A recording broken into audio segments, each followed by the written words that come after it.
to One Life Mechanics, talking about darkness, meaning that, everyone has their own darkness, their own things that they struggle with, the parts of them that are depressed or angry, or the parts of them that are just difficult to deal with. And those are the parts of us that are actually the most powerful because it is light that is inverted, meaning that even when we see people that are deeply unaware and they are deeply angry and they are deeply difficult, it means that those people are also people that are still on some level connected to their own light. And while that is difficult to perhaps understand in the present moment, there's still something there to be grateful for and appreciate it. Maybe it's easy for us to fall into a state of mind or an emotional state that is very negative and difficult to get out of. Those are still times when we are powerful because that power within us is just deeply invested in resistance. And by doing shadow work and other techniques, we can turn that back to our own light. There's a lot of people these days that are rather terrified of their own darkness. They use emotional avoidance to ascribe to a positive mindset. They're really avoiding who they truly are and what they're actually feeling in favor of saying that they need to be positive all the time. When the truth is, sometimes we need to feel afraid, or we need to feel sad, or we need to feel the thing that's underneath anger. Because anger in and of itself, while it may feel like a powerful emotion, is usually masking something else. And that something is usually fear or avoidance or what have you. But when we think about darkness, perhaps most strongly in the spiritual community, there's a lot of times when people are afraid of it because they see it as just dark and evil and, something to be avoided. When the truth is, that's sometimes where you get your deepest inspiration.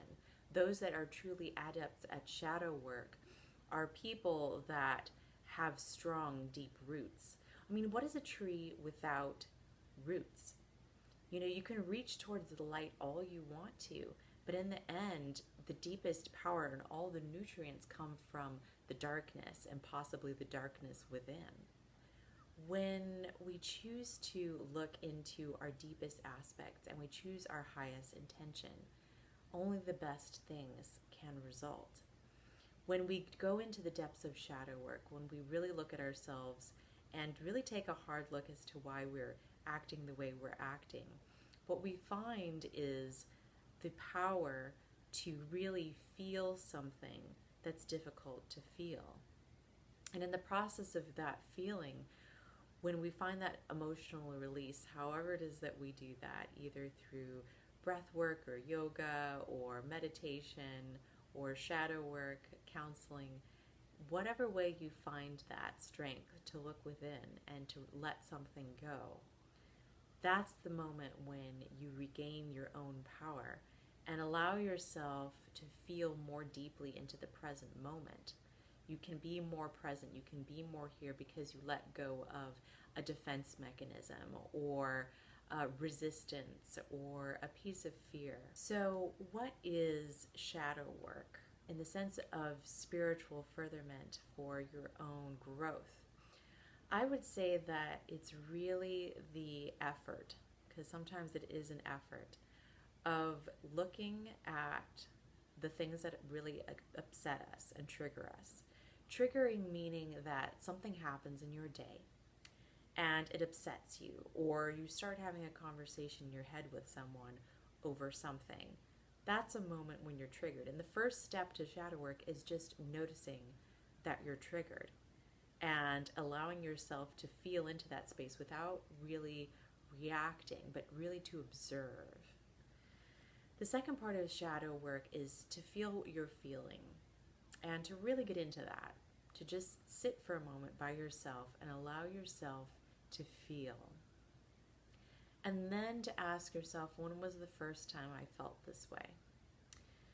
And for many people, most people, it takes them to a memory of something that happened to them in childhood. And that takes a lot of courage sometimes to go there. Sometimes it takes a lot of courage to just stop and say, I'm triggered and I'm feeling something and I want to be better than the way I want to behave right now, which is to act out and to lash out at people and treat them poorly, essentially. The courage to feel into the past and feel into that moment until something lets go, something snaps, you cry it out, or there's screaming, or whatever it is. You can feel whatever it is you want to feel, or what you need to feel. That's okay. Treating people poorly, however, is usually where the line gets drawn on what is and is not appropriate. So at this point in the process, it's really important for you to stay with your emotion and to be the adult that you are right now while imagining the part of you that is a child, that was a child at that age. So you're actually two different people. You're the child at the age when the trauma happened, and you are the adult that you are now. But because you are physically safe right now, you get to reparent that aspect of your childhood. You get to be a parent right now. So what you want to do is you want to be with the child in that moment and to witness what's going on and to just be there, to really feel it as the observer, and to also stay with the emotion that you're actually feeling. So as the adult, you ask the child, what is it that you want or need in this moment? And they may run to you for a hug for safety. They may ask for ice cream. They may ask to just take me away from this situation. They may ask for protection. Whatever it is that they need in that moment, allow your imagination to run with it and to give that child whatever it is they need in the present moment. And to stay with them, to hold them, to listen to them talk, to hold space for their emotions as long as they need to. You stay with it until that child begins to dissolve into you, into your body, becomes a part of you, integrates with you. And this may take one session. It may take several sessions. You may need to come back to this at different moments because the emotions may be so strong that you might be having physical feelings or sensations. You might be experiencing so much emotion that you can't get to all of it in one session, and you just need to take a physical break because it can be very physically exhausting. It takes up a lot of energy to reclaim the energy that has been flipped over in a way that doesn't serve you well. So however long it takes, stay with that child until they absorb into you and you can feel some level of completeness. It might be instantaneous or it might take a while, but to stay with it and to continue giving love and energy and compassion to that child for as long as they need your presence there. And then when you are ready, you come back to the present moment and begin the reintegration process. But if you can stick with that feeling for long enough, you will find that it lets go. And it's important after having an emotional release to put in good things afterwards. So if you end up crying, let's say, you need to do something that is nourishing for yourself, like go take a bath or eat a bite of chocolate, something that's your favorite food, or some kind of way that's a nourishing thing for you to do. Go outside and take a walk. Be outside with nature for a while and allow her to fill you back up with good energy. But allow yourself time to recover.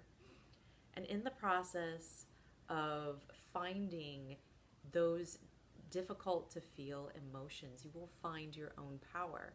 And what was maybe less awareness as to your own reactions you get to have a space of choice.